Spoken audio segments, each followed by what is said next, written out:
There's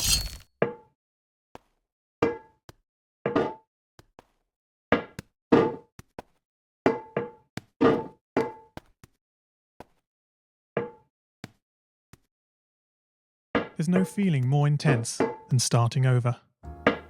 If you've broken a Scratch project moments after you've shared it, as I have, or you spent hours working on a project only to notice too late that one of your sprites has unexplainably gone missing.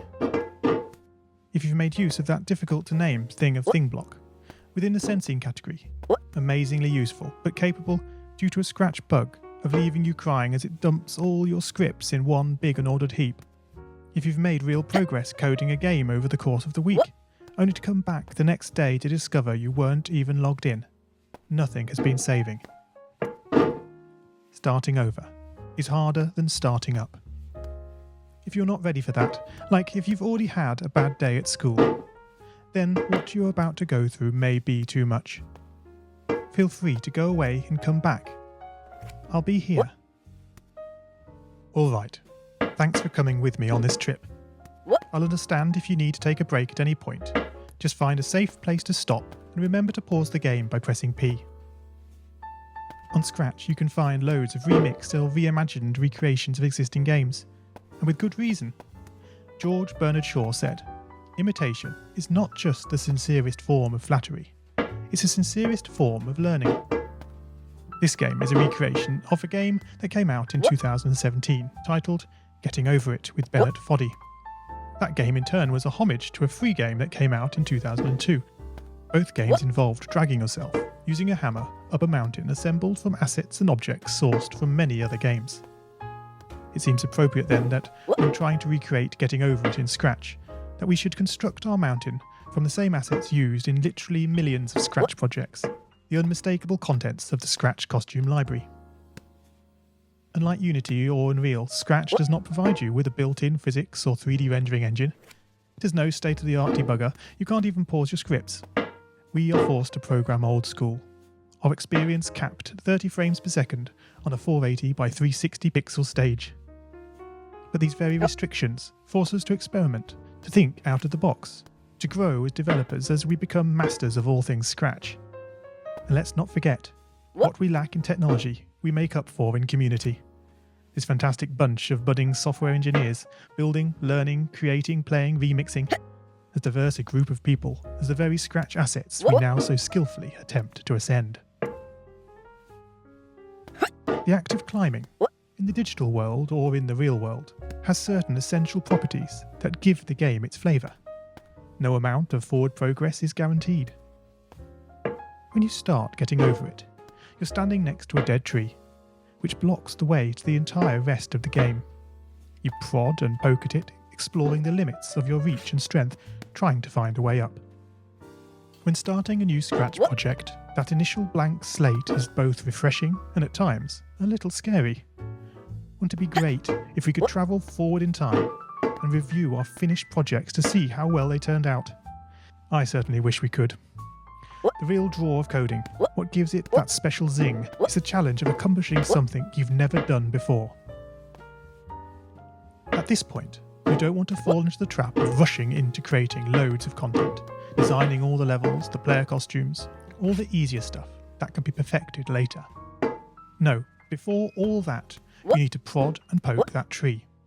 That is, understanding the coding difficulties you're expecting to face and try out any ideas to solve them. You may not be able to time travel, but at least this way you can get a good idea of how well your project is likely to go, and potentially save yourself a lot of time. This project began life a couple of months ago as 3 simple scripts: the player, hammer, and level. I spent no time on the art, just using ScratchGat and a few rectangles drawn in the sprite editor. The scripts for the player quickly mocked up in a similar fashion to those I teach on my YouTube channel. With the hammer I had to improvise, because I'd never done anything quite like that before, and boy did I prod and poke at those scripts. What I had imagined and the results I was achieving were hard to reconcile. The hammer and the player sprites would get stuck in the walls and ground, shake and jiggle and clip up to the top of the screen.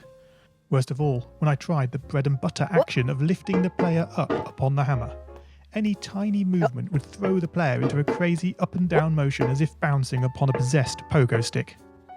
Things don't always turn out as you want them to, and sometimes it's good to take a break.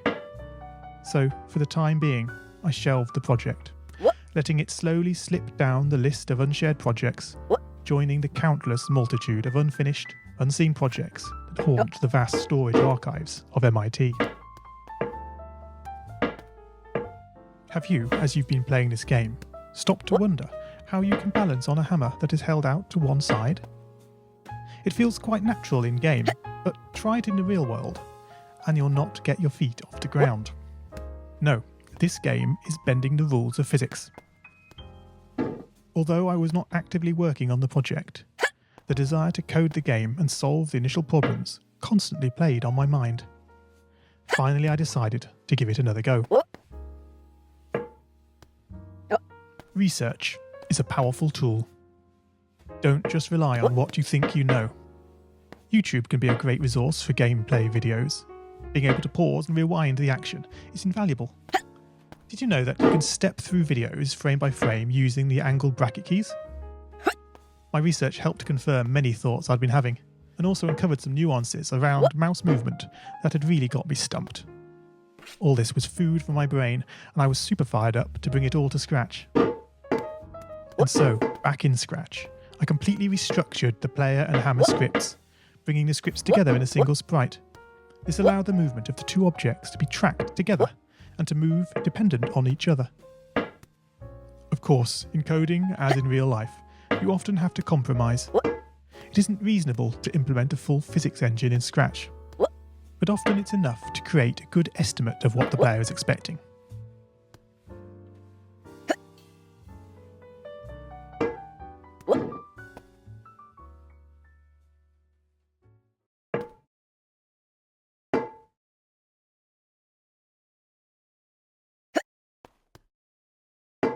Oh man, you lost a lot of progress.